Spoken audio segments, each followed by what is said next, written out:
Hello, Rebels of the Sherpa Revolution. Normally, I start off this podcast by saying hi, but I'm going to start this one off by saying hydration. We know how important hydration is for our bodies.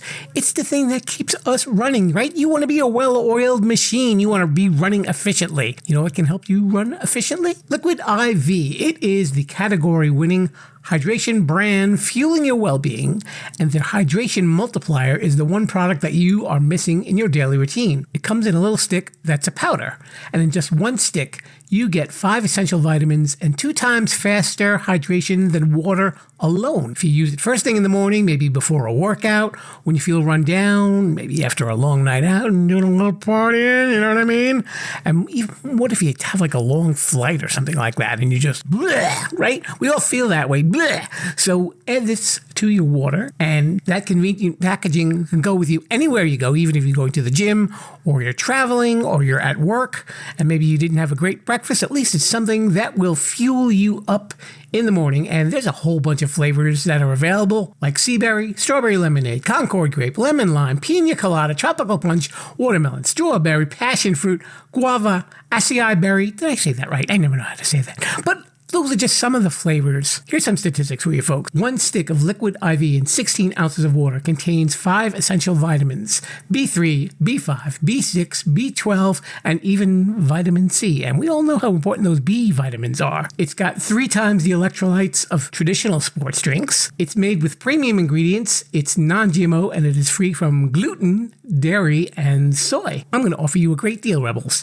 If you go to liquidiv.com and use offer code Sherpa, you can get 20% off of anything that you order on that site when you're shopping for some better hydration. So that's Liquid IV. Check it out at liquidiv.com. Podcast that you're listening to is being presented to you in cooperation with the SJ Network. If you're a person who'd like to appear on a podcast, contact Stephen Joyner at s-j-network.com. Let's get on with the show. Today's guest on Too Many Podcasts is Jaimie Beebe.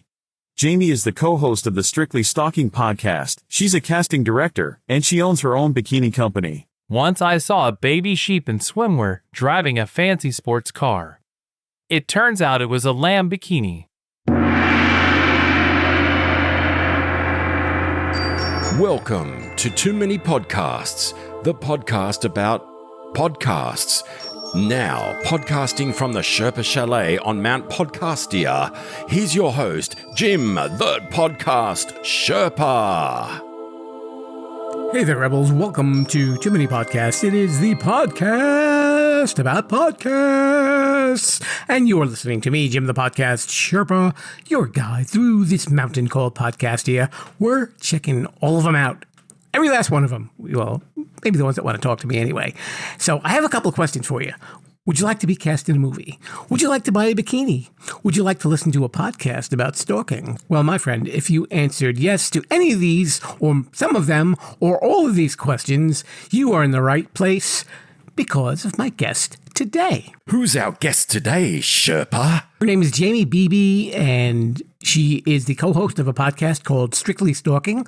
She is also a Hollywood casting director, and she owns a bikini company called Boyfriend Bikinis. See, now I don't really talk too much about swimwear because every time I go to the beach and I'm in my swimwear, people are constantly calling the police. They think that somebody murdered a buffalo. I don't know why this happens, but it's just something that I've learned to live with. But Jaimie and I had a really interesting conversation about her business ventures and, of course, about her podcast that she is a co-host with, and a lot of talk about stalking. And it's not something that we think about very often, but there are folks on her podcast who have been victims of stalkers.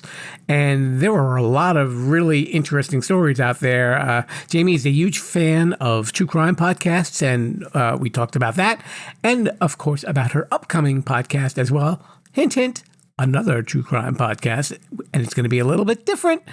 So I'm not going to keep you waiting any longer. So let's head on over to the bikini room in the Sherpa Chalet, and you can hear my conversation with Jaimie Beebe of the Strictly Stalking podcast. And right after that, we will be jumping into Sherpa Samples. Hello there, Rebels. We are here in the bikini room of the Sherpa Chalet, and my guest today is a casting director. She is also the owner of a bikini company and the co-host of a podcast called Strictly Stalking. Coming to me from California, coming to all of you from California, it's Jaimie Beebe. Jaimie, welcome to the show. Hi, thanks so much for having me on. It's a pleasure to have you.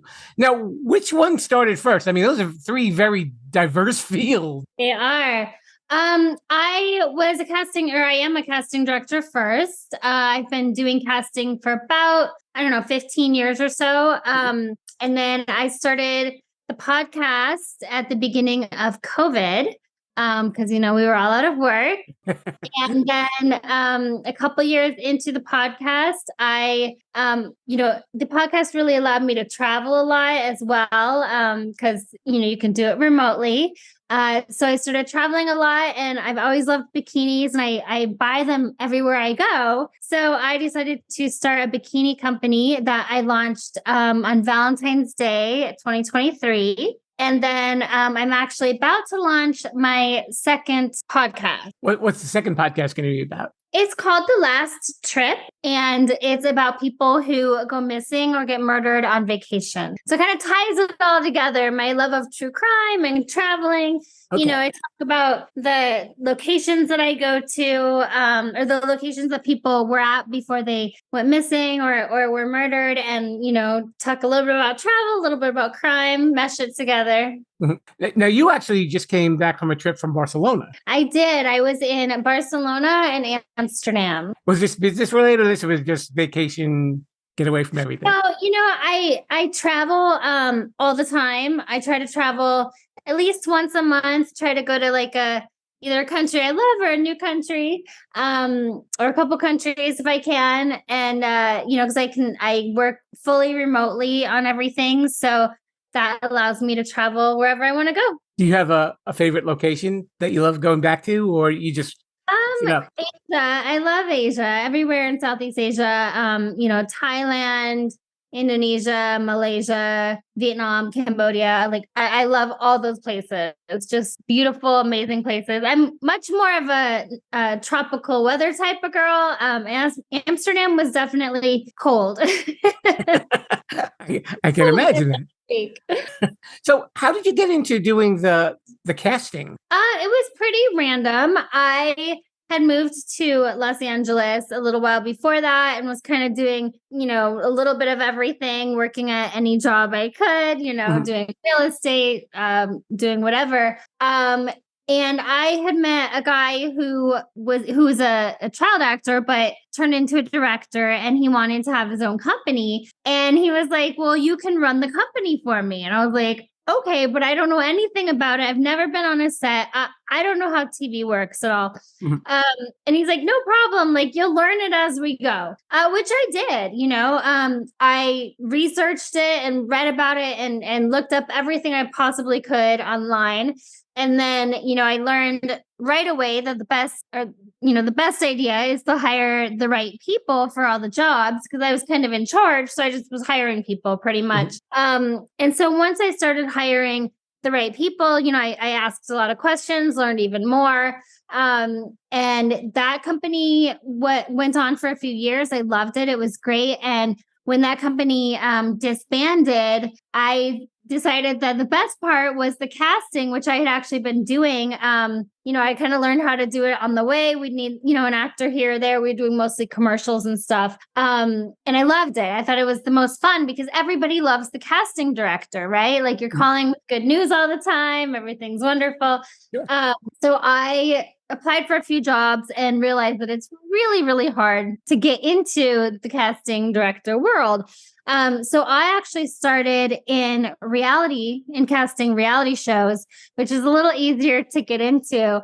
And I'm great at finding people. I can find people anywhere. So that I was really good at that.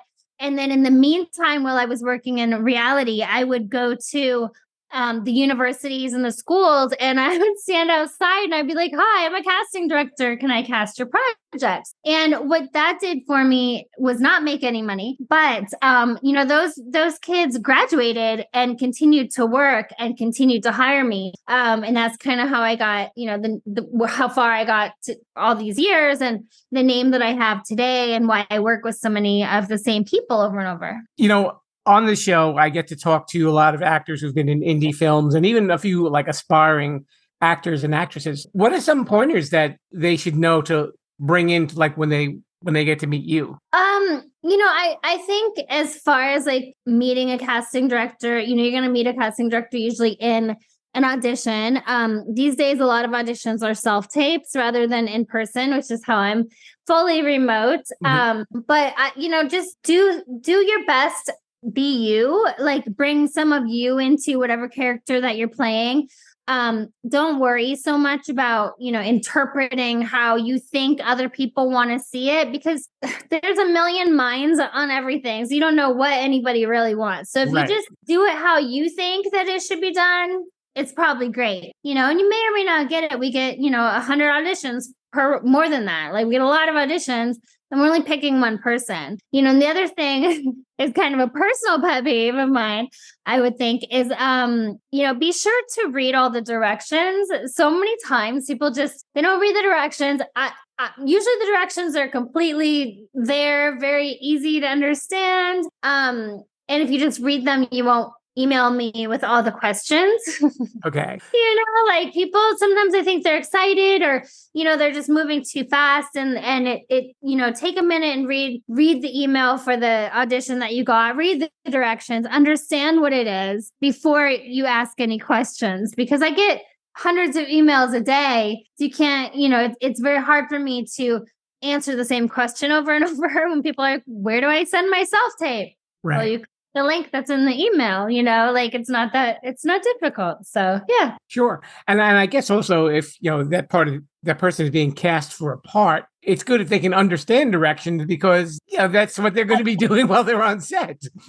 That too. I mean, and I understand, people read emails quickly and they want to get things done and stuff. But I think if you just take that extra second to really read through an email for an audition or something before you ask any questions, and try and figure out the answer before asking questions, I think it goes a long way. Okay. Now about the podcast. Now you've been doing that for a little while too. You're a co-host. Jake Tula. What prompted you to do it about stalking? You've never had any personal experience or anything like that? I haven't.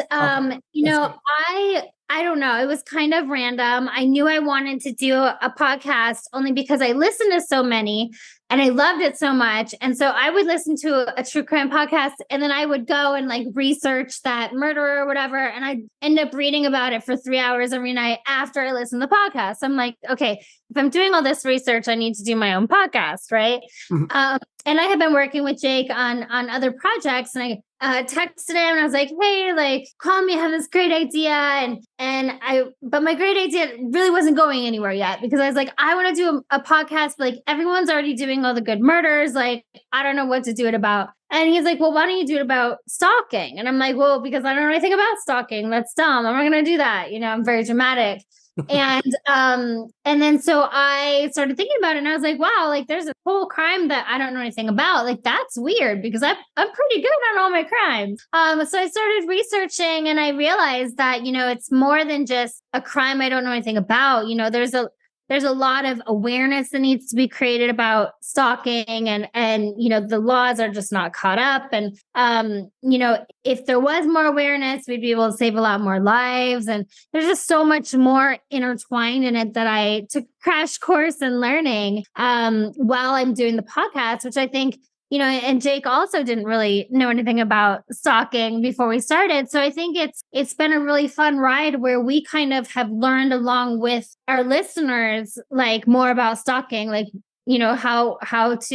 what to do if you're being stalked or where to, who to reach out to or, how to help a friend who's being stalked, things you say, things you don't say. And, so I think we've learned a lot along the way. Yeah. And I guess, as far as crimes are concerned, that's when it seems like there's kind of like a buildup to a stalk too, I mean, a robbery or an attack, can be, over and done within the course of, minutes. Like if it's an assault or something like that. But with stalking, this is a person who's clearly, they've got some sort of plan. They see their target. They're aware of what they do, and and their whole life. They're doing homework on their victim. Yeah, I mean, stalking is definitely a longer, time frame of a crime, which is why it's hard to prove. It's hard to, like, you'd feel weird calling 911 because your ex-boyfriend sent you flowers, right? But once you add up all the things, like, he shouldn't know where you live, or, there's all these reasons why he shouldn't have sent you flowers. And so, it's that pattern of behavior that makes it stalking. And why it's so dangerous is because the laws haven't really caught up to that pattern of having to prove that pattern of behavior is really difficult, and it shouldn't be. But also, we're trying to create that awareness for people who are being stalked so that they realize that, yes, you can call 911 if you get those flowers from your ex, that, if you have this pattern of behavior, if you have this reason, but it's more about how, when you call, what you say about it. Like, I have a stalker. He just found out where I live because I received these flowers. Here's the details. You have to keep very detailed records of everything that's happened. Right. And I guess, I was going to ask you, do people become kind of trusting with certain people who end up stalking them? But that doesn't necessarily have to be the case, right? Because like you said, if it's an ex-boyfriend, it's just someone that they knew anyway. And like you said, it's little things that start adding up. And voila, there's a stalker there. Yeah, I mean, there's intimate partner stalking, which would be, anybody that you've dated or a family member, just somebody that would know you, personally. Somebody, or there's also strangers that stalk, somebody that has no idea who you actually are, and you don't know who they are. There's cyber stalking. There's all different types of stalking out there. I actually think that intimate partner stalking is probably some of the most terrifying because they know everything about you. They know your schedule. They know what scares you. They know how to get to you in that way. And there's also a reason behind their stalking, whether it's they are looking to hurt you or, win you back in some way. And if they can't, no one else can have you, or, so it's a very fear-based crime. I listened to the episode that you had with the woman who was stalked through Instagram by the other woman. that one was just, you don't think that people are thinking that much when they're going online, but this was a woman who was clearly obsessed with almost like taking over this person's life. Yeah, I mean, you never know. We don't think about it in our day to day, like, oh, maybe I can't post this on Instagram till later, or, you're having fun at a party for a big brand or something, or you're doing this event and you're posting while you're there and you're like, hey, I'm here. This is amazing. Well, that's an open door for your stalker, and it's kind of sad that we can't do those things and just, be that open. It's what we always say is like, just push everything 24 hours or even a couple hours. No one has to know that you're there right then, except there are people, though, of course, that work using online services. So they do need people to know that they're there. That's why people are arriving there. So it's kind of it can be a real catch-21. Since you're giving us advice with what else should a person be aware of if they think that they're being stalked, apart from like taking little notice of details and stuff like that? Is there anything they can do to keep themselves safe? Yeah, I mean, always, be aware of your surroundings, of course. And, change up any patterns that you have.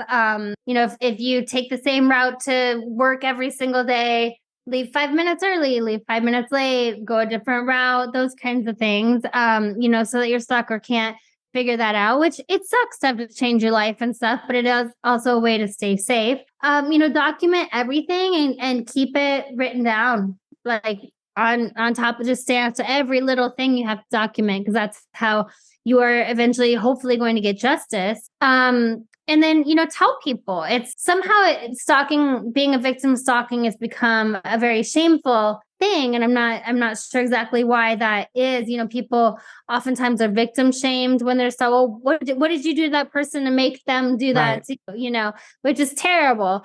I think telling people, it helps keep you safe. It makes people aware, like, watch out for this person. This person is stalking me. But it also creates that awareness and like lowers the stigma behind being stalked so that people can and are able to help you. You think there's anything they can do with the laws to make people safer? I mean, I know restraining orders only do so much, unfortunately. I mean, we're always working on the laws, and it's not necessarily, there does need to be a lot of changes within the laws, but it's also the problem, I think, is the training that law enforcement has. Law enforcement they're just not trained to deal with stalkers. It's not something that they have a lot of training on. There's maybe I think they get like a few hours of domestic violence training, and it's in there, which is also very sad to me. They should have many, many hours of domestic violence training because it's such a rampant problem in our country. But, they throw stalking in with domestic violence when they do their training. So I think if we were to retrain law enforcement and, show them how to handle it when somebody comes and says, well, like, this person's following me and I don't want them to, or, they're posting these things about me. There is a law against stalking. It is illegal. And it's more, I think the law enforcement has to kind of decipher sometimes what the victim is actually saying to be like, oh, you have a stalker, because, people get very emotional when they're upset, when they've called law enforcement. And it's very hard sometimes for those law enforcement, for the officers or whatever, to realize that's what's going on because they're just not trained in it. Yeah. I think you really hit the nail on the head with what you said earlier, Jaimie, when you said that sometimes it doesn't get enough attention because the victims are so afraid to say something, because I think maybe sometimes people don't want to feel like, oh, this person made a fool out of, in a sense, that I should have been smarter to know that this person was going to, make my life miserable and, and chase me around wherever I am. Totally. And a lot of people, they blame themselves. Oh, well, I did go out with that guy. I must have led him on, even though I told him no over and over. It's very similar to like our rape culture, domestic violence, all those things that are like shameful crimes for the victims when there's no reason to be. They're victims, survivors. And so, yeah, it's just, we need to reduce that stigma altogether. And you said the new one is called The Last Trip. When is that going to come out? I think in January, but maybe a little bit sooner. Okay. Really excited about it because it's a very personal one for me. Because I get to finally talk about all, traveling, and I love researching the history of places and stuff like that. So I do a little bit of that in there. And then, I kind of relive someone's last trip, their last vacation. I talk about everywhere that they went, everything that they did, everyone they talked to. What's interesting is people on vacation and when they travel, they have very detailed itineraries. So we kind of know everything that they've done up until that final moment. And I dive deep into who they are as people and, what they were like when they were alive or what they were like before they went missing, things like that. So it's super interesting to me, hopefully to other people. So while you're busy doing these two podcasts, I'm sure there are other podcasts that you like to listen to as well. What are some of those titles? My very favorite is called The Vanished. I don't know if you've heard it. It's about missing people. Mm-hmm. It's been around forever. I've listened to it. I think I know for sure I've listened to every single episode. I wait each Sunday night. I'm like, oh, it's midnight. Like sometimes I try to stay up late and wait till midnight so I can hear it because it drops at midnight on Sundays. And usually I end up falling asleep because I can't stay. I go to bed so early, but sometimes I'll stay up and I'll start listening to it and fall asleep. And then in the morning, I just listen to it in the shower. But it's my favorite. I just love how she puts, it out there, and she's done so much help for people for their families, the people who've gone missing and stuff. It's such a great podcast. And now we have a portion of the show called Shameless Self-Promotion. And obviously, because you have so much to promote, if you want to let everybody know how they can follow what you're doing. Shameless Self-Promotion. Sure. So my Instagram is feathergirl77, birds, feathers, feathergirl77. The Instagram for the podcast is Strictly Stalking Pod. And for the new podcast, I don't have it set up yet, so I don't know. But if you follow me on my Instagram, I'm always really open about everything I'm doing. So yeah, that's it. Okay. Well, her name is Jaimie Beebe. She is the host of Strictly Stalking and so much more stuff going on here. She's one busy lady, that is for sure. Thank you so much for coming on the show. Thank you so much. We're on that internet thingy at sherpollution.com. Now it's time for Sherpa Samples. If you've got a podcast you'd like us to sample, contact us and we'll mention your name on the show. Oh, yes, it's time for Sherpa Samples, and that's where I do my little deep dive into the podcast charts to let you know about some of the podcasts that are out there. So let's get things kicked off right away with the Adam Buxton Show. Adam is a British interviewer, and he's interviewed tons of people, and the episode that I checked out was a conversation with world-famous actor Tom Hanks. Really interesting stuff. He's got an interesting sense of humor, Adam Buxton, and it was definitely an enjoyable show. The dream has to do, I guess, with entrepreneurs and being successful in business. The episode that I heard was companies using life coaches to, motivate all these entrepreneurs and people who work for companies. Definitely a unique kind of episode. Pretty Lonesome with Madeline Argy is a podcast hosted by a lady who I think was on TikTok or YouTube or one of those, and now she's doing her own podcast. And it's really a discussion about life in her 20s, and she talks about lots of different things, and her dog is with her when she's recording.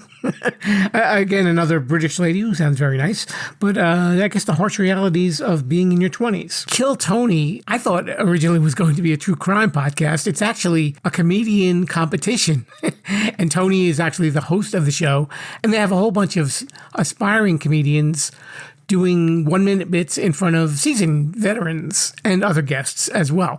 The episode that I listened to had pro wrestler Ric Flair. I know he's not known as a comedian, but he was there, and there were a whole bunch of other very funny people on there as well.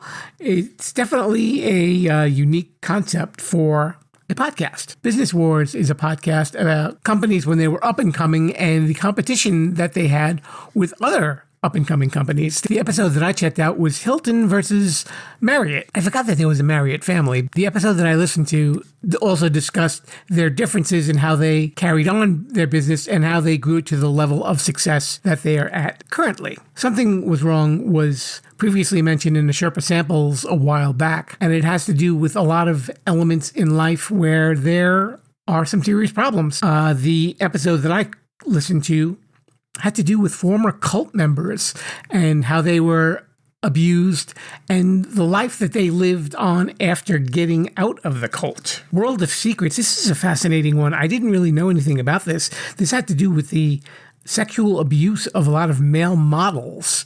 And this dealt specifically with Abercrombie and Fitch. Really a gruesome story to hear, but I guess someone came forward and told their story. Agent of Betrayal, The Double Life of Robert Hanssen, has to do with a FBI worker who was a double agent for both the United States and Russia, and how he sold secrets to them for cash and diamonds. This was presented by CBS News, and to really appreciate it, I think I really probably would have had to listen to the entire story, but it was definitely a fascinating one, that's for sure. How to Destroy Everything is hosted by Danny Jacobs, and he talks about his father, Richard. And Richard Jacobs was apparently a real narcissist who did a lot of things in life that were legal and illegal and caused a lot of problems in life, and particularly for his family, and Danny is revisiting that. And speaking of revisiting, that's really the theme of the last podcast I want to discuss this week. It's called Heavyweight, and it's hosted by a guy named Jonathan Goldstein, who I believe is a writer, and he actually goes back to revisit events in his life. The episode that I caught was he was catching up with a childhood friend of his that they were estranged from for many years, and it turned out that the friend was dying.